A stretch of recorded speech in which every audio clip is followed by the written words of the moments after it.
Bonjour, je suis Mayolek et je suis Disneyphile. Dans ma vidéo précédente, je suis parti en posant la question: est-ce que le second film Lilo et Stitch s'améliorait ou empirait par rapport au premier? Eh bien, la réponse est oui. Lilo et Stitch 2, Hawaï, nous avons un problème, raconte l'histoire de Lilo et Stitch qui sont perdus dans l'espace. Non, attendez, ça n'a rien à voir, c'est juste le titre français qui est stupide. Lilo et Stitch 2 raconte le suivi du premier film, alors que notre famille ultra recomposée vit sur Terre sans éveiller de soupçons. Parce qu'il est clair que deux types comme ça passent totalement inaperçus. Lilo se prépare pour une compétition de hula pour suivre les traces de sa mère, mais c'est sans compter sur Stitch qui bug à répétition à cause d'un imprévu lors de sa création, et qui ne se prive pas de le faire au moment où ça arrange le moins les choses. Au hasard du scénario.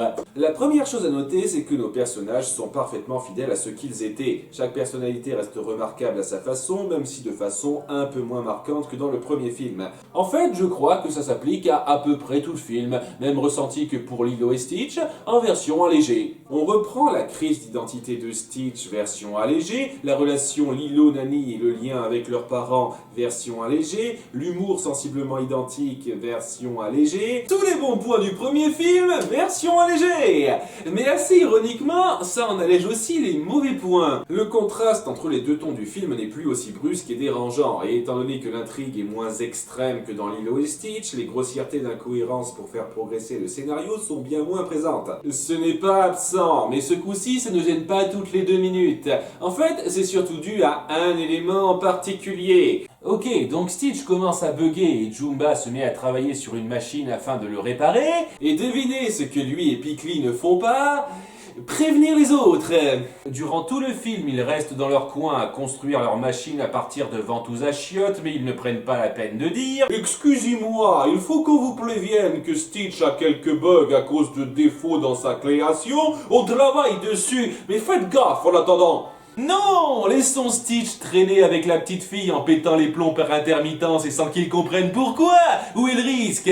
Et même si ce n'est pas pour suivre la plus basique des sociologies, le dire aux autres peut vous simplifier la vie. Comme lorsqu'ils veulent utiliser le grille-pain de Nani pour construire leur machine en passant 3 plombes à rechercher des excuses. Nous n'avons pas le droit à l'erreur. Alors vous n'avez qu'à prévenir les autres, ça vous ferait gagner du temps. Faut que je me calme avec des trucs plus légers. La petit théâtre du chipotage. La seule chose que je tienne de ma mère, c'est Nani.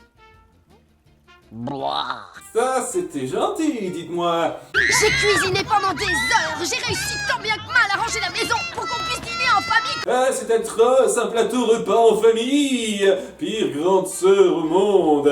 Chut, laissez-moi regarder ce film. On est dans un univers animé où les films live-action existent. Est-ce que ça correspond à leurs films d'animation à eux? On dirait presque une peluche. Il y a encore une erreur! Et pourtant, t'as un costume tout prêt pour lui. Tu pouvais prévoir sa taille et son nombre de membres, mais pas son apparence. Ouh, quel cliché original, on se marre.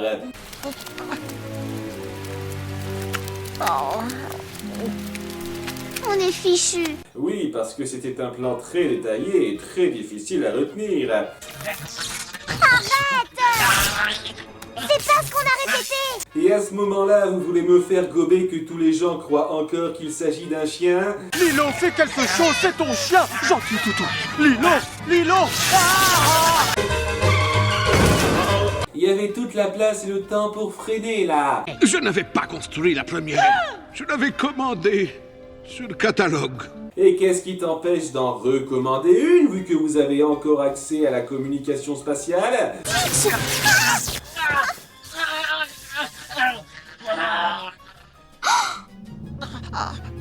T'en fais pas, ça va disparaître au plan suivant. Logiquement, vous dansez sur rien du tout, là, vu que les musiciens ne sont pas ici et qu'on ne voit aucune radio ni tourne-disque. Donc on pourrait dire que ce film est à peu près au même niveau que le premier, vu qu'il amoindrit les qualités et les défauts de façon équitable. Mais c'est sans compter sur deux éléments un peu ennuyeux. D'une part, on crée toute une sous-intrigue sur la relation David-Nanny qui ne va nulle part et qui alourdit légèrement le film. Ça se résume à ça. David se sent légèrement délaissé par Nanny, mais au final, il s'avère que non. Et le plus dingue dans tout ça, c'est que ça résume leur relation tout au long de la franchise. David a le potentiel d'être un personnage de soutien intéressant, mais il n'évolue pas tout le long des 4 films et de la série. J'aurais beaucoup aimé qu'on fasse progresser sa relation avec Nanny au fur et à mesure, mais ça n'ira jamais plus loin que petit ami qui apparaît histoire de dire. Et quand l'un des points culminants autour de ce couple dans toute la franchise, c'est ça... Je suis là, Nanny. C'est légèrement frustrant, mais pas autant que la résolution finale de ce film. Spoilers droit devant! Stitch, complètement déboussolé par ce qui lui arrive, décide de fuir alors que la machine pour le guérir est terminée. Chose qu'il n'aurait pas faite si on l'avait prévenu. Cependant, Lilo finit par le rattraper à la dernière seconde pour le mettre dans la machine, mais ça n'a pas l'air de marcher. Je t'aimerai toute la vie.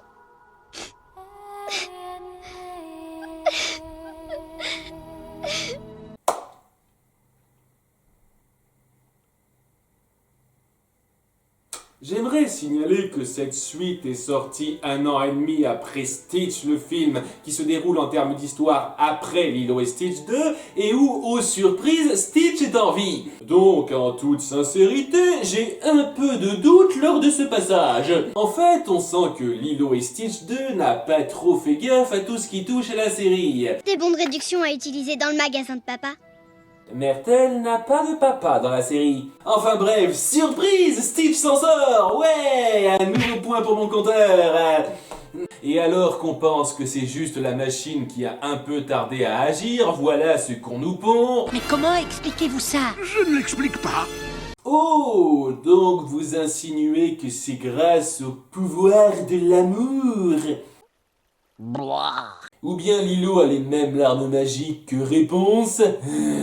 C'est fort dommage, car en dehors de ça, c'est un suivi tout à fait acceptable du premier film. La crise de Stitch et comment ça l'affecte, c'est fort et assez poignant. Lilo qui veut suivre les pas de sa mère est touchante, nos extraterrestres apportent pas mal de moments drôles sympathiques. Mais cette résolution échappatoire me laisse sur une sale impression qui m'empêche d'aller plus loin que pas mal pour qualifier ce film. Est-ce que le téléfilm d'introduction à la série s'en sort mieux ?